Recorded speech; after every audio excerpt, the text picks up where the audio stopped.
his path is where we're going to make the biggest difference for others and show his kingdom the brightest, is when we're on his path. I think it's a very big challenge for everybody to discern and follow that path, because often it goes against what the people in society around us are showing and telling us. Take a look at my journey and listen to my testimony and how God came out in the end and changed me and others through it exponentially. And you can start by taking some small steps of faith and internalizing those, keeping those inside of you. And when you get to a bigger leap, they might not be such a big leap anymore. And so I think if we give ourselves exercises in those faith, opportunities for exercise in faith and trust, we can continue to build ourselves to handle big leaps of faith and trust. If we take them, God answers. Welcome to the Experience Jesus Calling podcast. Today, we reconnect with teacher Paul Shol, whose story we told in a previous podcast. Paul was about to embark on a journey across America on his bicycle, raising money to help at-risk children and to give away hundreds of copies of Jesus Calling. He shares with us now the amazing things that happened during the 3 months of his trip. My name is Paul Shol. This is a second podcast for me with Jesus Calling. I did a podcast back in May of this year, 2016, and it was just prior to embarking on a big journey. I biked across the United States. I went through the northern states and started from July and biked through until very early September. And the journey was incredible in all ways, and 3,900 miles, just shy of 4,000 miles. My journey was for really two outside purposes and one kind of personal purpose. The two outside purposes were for a children's organization in Fargo. That was the first chronologically that I chose my reasons for riding this big journey. Children's organization in Fargo. I've been living in Fargo for the last 7 years and was a high school math teacher there. And it's called Legacy Children's Foundation. They are a wonderful, wonderful support, nonprofit support organization for the at-risk youth in Fargo. I chose them as one of my fundraising efforts, and I'm proud to tell you, post-trip, that I doubled my goal. My goal was $25,000 to raise for them, and I raised over $50,000 for them through this trip. And I love to share that with people, just the effort it took on my own personal part. It was a lot of time and effort, but in the end, looking back, it was a lot of effort and time, but I just had so much passion behind it that it just was so easy.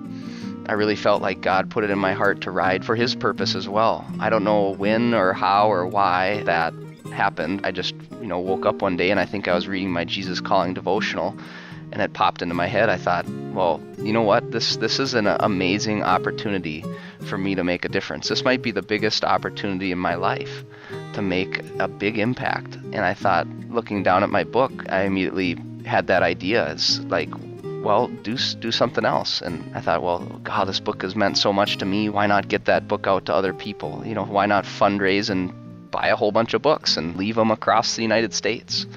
And so that was my second goal and mission on the trip. And the second reason I rode was to basically, long story short, just leave a huge trail of books behind me of Jesus Calling devotional books. So up to this point, I've raised over $20,000 and given away a little over 2,200 books. And so I'm excited to tell you that as well, because that's been an awesome feeling for me personally to give all that away. I love it. Before I went on the trip, I had a big decision to make. It looked like if all days aligned and weather aligned and everything went well, which I knew it was a small chance of every day lining up that I could make the distances I needed to, that I would get there right near the beginning of the school year. And so I asked to get some sort of leeway there in case I didn't make it back at the beginning of the school year. That was not approved. They told me basically I needed to choose between the ride and my job. And yeah, I felt a lot of passion, but I also felt just the strongest calling I've ever felt. Once I accepted that calling, this decision to ride versus job actually became relatively easy. That was the choice I had to make. I resigned my position, and it was a pretty big leap of faith by me in a financial or worldly sense because I didn't have a job lined up. I quit my job as a teacher in Fargo without having a job lined up. The very first day, I'm biking along the west coast from Florence, Oregon, up to, I don't know, 50, 60 miles up the west coast. And I run into the only long distance bike rider I ended up biking with was that very first day. He was riding north. His name was Doug. And I think Doug was about 60 or 65 years old. He was going solo, had all his gear on his bike just like me. And so the very first day to run into somebody and bike with them for 40 miles is pretty awesome. God was along the whole route. He put people in my path that needed to be put there. And so Doug was one of those people. Now I had reached a point where I didn't have any sorts of pain. But I did get injured once. I got injured in Montana. It was the worst spot to get injured. It was desolate and dismal. It was rough. That was my lowest point of my trip, central to eastern Montana. Amazing views, yet so brutal on anybody trying to bike through it, and I found that out the hard way. There were definitely times at the beginning and in central Montana where I thought, this is harder than I thought, and am I gonna make it? I remember that moment and biking through this amazing scenery, yet mentally being just sort of depressed, and that was a good learning moment for me too. Just like in all of our lives, be in the present. Be in the present. God is in the present. And I got down thinking of the future. We so often do that. We think about the past and the future and not right now. So along the way, I kind of put my name and message out there to towns and places and media sources, and they grasped onto those in quite a few places and wrote stories or would interview me on radio or do a short news segment. To be honest, it's not my personality at all to promote myself. I don't know, but I viewed it as, this is not about me and the purpose is higher than me. So I did it, and I kind of decided that, people hearing my story, I could affect way more people than just the people I give books to, because I'm only going to be able to give a couple thousand of these books away. But if people can hear my story, whether it be in the newspaper, radio, or TV, that's going to reach a lot of people, and that could lead to them saying, wow, this guy's dedicated 4,000 miles in 3 months to writing for this book and this children's organization. Man, there are so many people, so many God moments from other people helping and encouraging me, just in general. Just the in general sense of people, amazing love and grace I found out there poured onto me. It was amazing. I met Ruby's at a gas station. She was the attendant at, I think, like Hood River, Oregon, or somewhere in Oregon there along the Columbia River. And I came in at about 10:30 at night, later than I hoped to, into a town. And I stopped at the gas station to get a little bite to eat. And what was really cool was when she asked me, what are you doing? And I started to describe what I was doing and what I was riding for. And when I started talking about Jesus calling, her eyes and excitement just lit up. So I said, well, could I give you some books? That's what my mission is to give books away. And she paused and just said, I would love that. I would love that. And so I gave her 3 books, 1 to her and 2 for her sons. And she emailed me a few weeks later, and it's one of the most meaningful parts of this whole thing. Basically, the email said what a blessing that had been for her to receive those books. So that was really inspirational. Another example might be in Michigan. We crossed paths, and Nancy is her name. And outside the grocery store, and she said, what are you doing? And I described it and started describing a little bit more. And she said, well, where are you staying? And I said, well, down at this state forest campground, another 5-8 miles down the road. And she kind of paused, and she said, well, come stay with us. Here it was in the late evening. I was grungy, dirty, sweaty, gross, looking kind of guy with looked like I had been on the road for many days, which is what I had been, so a little rough looking. And here she invites me, and she's known me for 5 minutes. And she said, come stay with my husband and I. And so I did. And just the blessing to me, it was just amazing. Ended up, her husband was a pastor to 2 churches there. So we obviously connected well with the Jesus Calling book purpose, and ended up sending him a couple cases of books to give to his congregations. And so, I love to think about Nobbin Way, Michigan, getting to know this Jesus Calling book.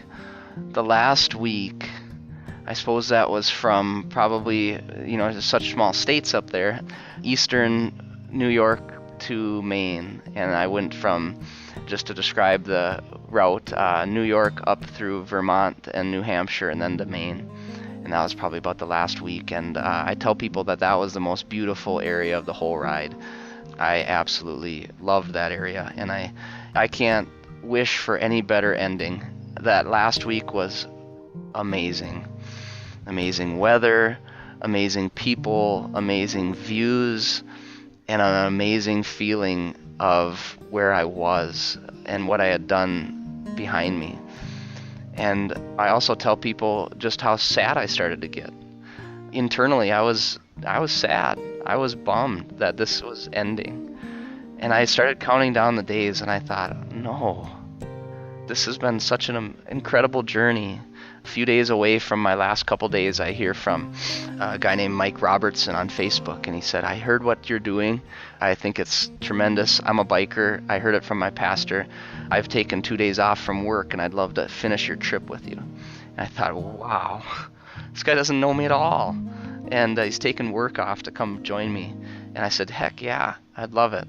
So Mike and I absolutely struck up a great friendship right away. And he's one of those people along the trip that are one of those meaningful people along my trip, and who I'll take with me forever. I think Mike was God riding alongside me there for a couple days. He was a great presence to bring me in the last 2 days. I wouldn't have asked for anybody else to ride. He felt inspired by my trip. He is legally blind and a bike rider. He is going to bike across the United States next summer for a organization in Maine who helps people with seeing and vision problems.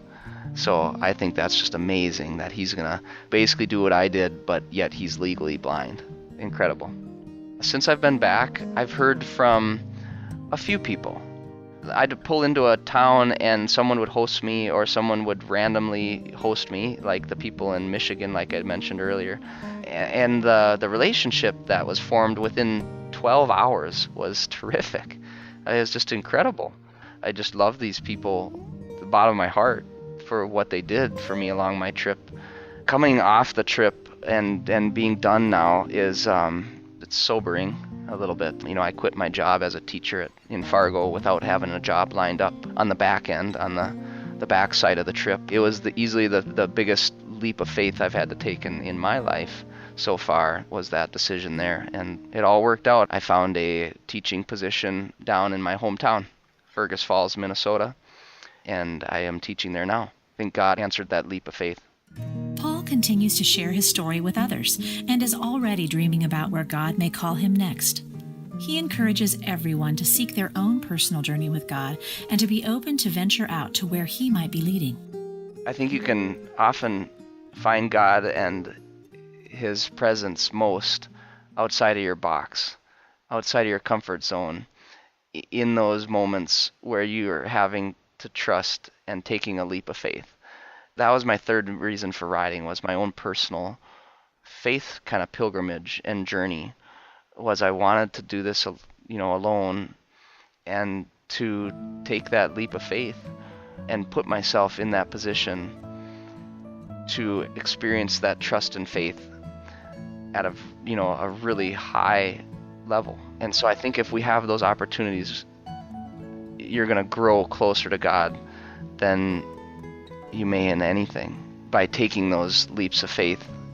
Not necessarily physical, they can be in other forms, but if you do it, just how much you'll grow from it, and what a even greater connection and trust in God that you'll have.